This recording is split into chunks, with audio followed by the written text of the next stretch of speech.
England be smiling at the end of this over. They need 13 runs to win this match. Heath Streak will be the bowler. Zimbabwe in no hurry. Campbell's going to make sure that every corner of this boundary is patrolled. One boundary, anything could happen. Streak tonight, down the leg side, perfectly legitimate today. One ball gone with no runs scored.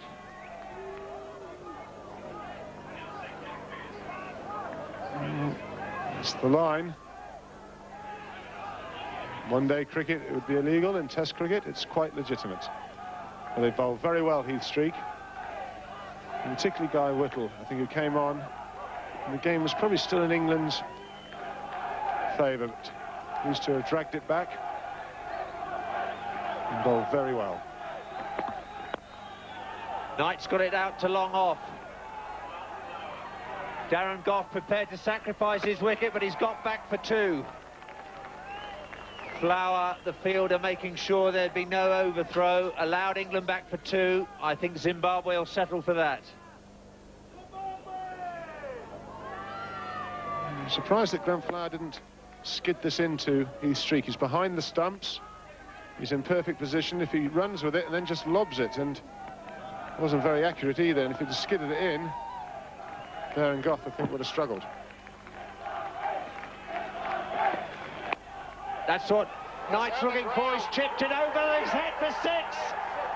Unbelievable. Nick Knight's got his streak away over mid-wicket for 6 runs.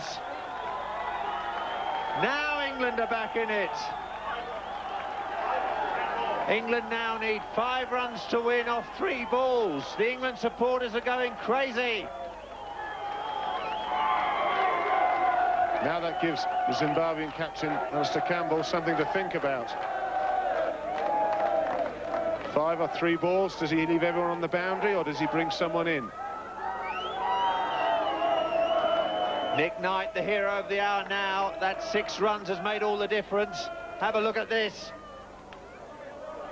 If you keep firing it in the same area, the batsman will eventually be able to adjust, and that's what's happened here. And Nick Knight, 92 not out now. 1, 6, 5 fours. And that has changed everything. 5 runs now needed from 3 balls. The only one thing that is for sure, England can't lose. And Zimbabwe have got to do everything they can now to stop it, the victory. Well, that is a magnificent hit.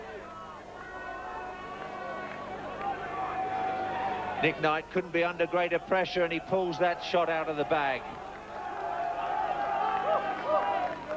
A lot of critics of one-day cricket, but that shot would never have been played in a Test match 15 years ago.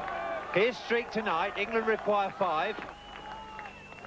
It's wide outside the off stump. No signal from umpire Ian Robinson. England now requiring 5 off 2. How does Heath Streak feel? He's got it right that time. Well, Knight looking for another hit on the leg side. He's bowled it well wide of off stump.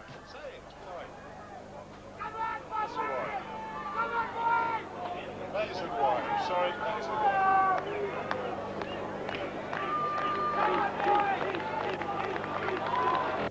Well, the England bowlers won't be too happy with this, because Alan Mullally and Darren Gough got wided for balls not as wide as that in this Test match.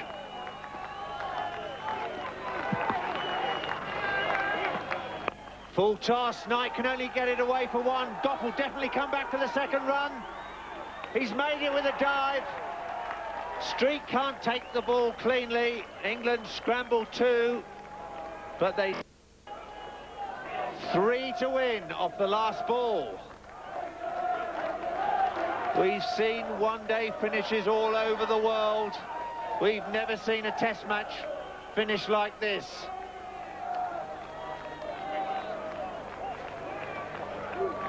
Now, the batsmen are in conference.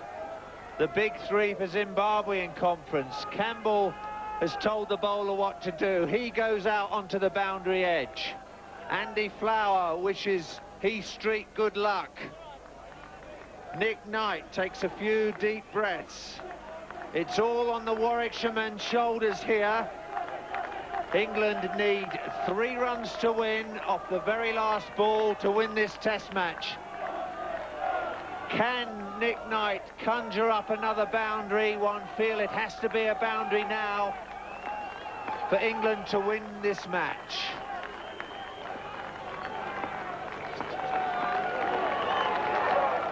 Here comes Streak. Knight's down the track, he's got it out to deep cover, there's a man there. This too will bring the scores level. Andy Flower's got it. Darren Gough vainly goes for the 3rd runs. The scores are level, but the match is drawn. England finished tantalisingly 1 run short. They've levelled the scores with Zimbabwe. They couldn't get the final run. Nick Knight just getting 2 off the last ball and finishes on 96 not out. What a test match day we've seen here in Bulawayo. Nick Knight can't believe it. He's done all that hard work. England finish just 1 run short. Great work by Nick Knight and the rest of the England team.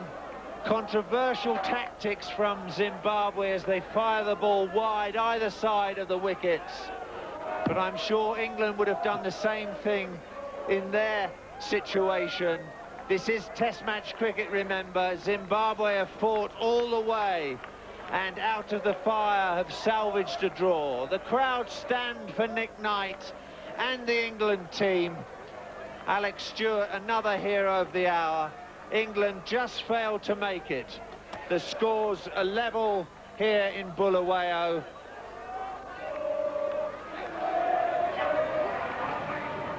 That was an absolutely amazing game of cricket. One of the most exciting you could ever wish to see, and one of the most historical, because for the first time in the history of Test match cricket, a match has been drawn with the scores level. It is absolutely not a tie. The side that bats last has to be bowled out for it to be a tie. It is a draw, and it is also, of course, a draw on the occasion when Zimbabwe and England met in Bulawayo for the first time ever in a Test match. A cracking occasion. 204 for 6 England. Brilliant performance from Nick Knight and also from Alex Stewart, and just 1 run short of what would have been a famous victory. And after play, Charles Colville spoke to the 2 captains and the man of the match, Nick Knight. Alistair, what a terrific game of cricket. Yes, it was indeed. You know, a bit nerve-wracking towards the end, so we are glad to get a draw out of it in the end.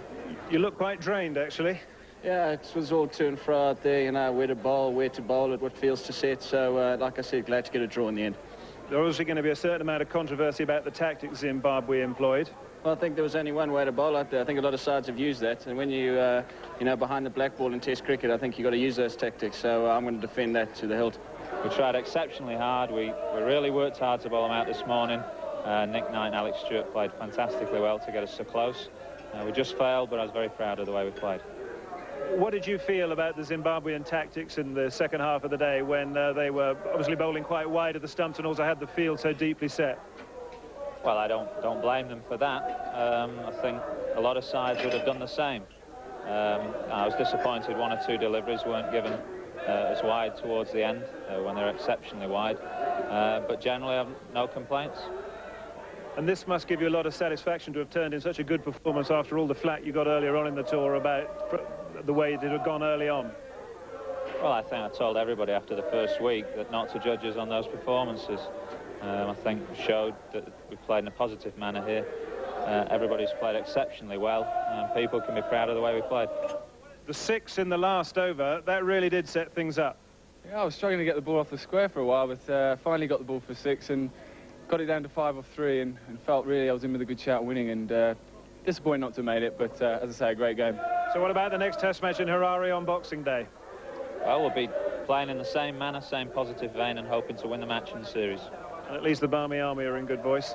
Yeah, they've seen a good game today. It was a great finish to what looked like possibly was going to be a dull Test match for 4 days, but we worked hard and made it into a great game for the fans.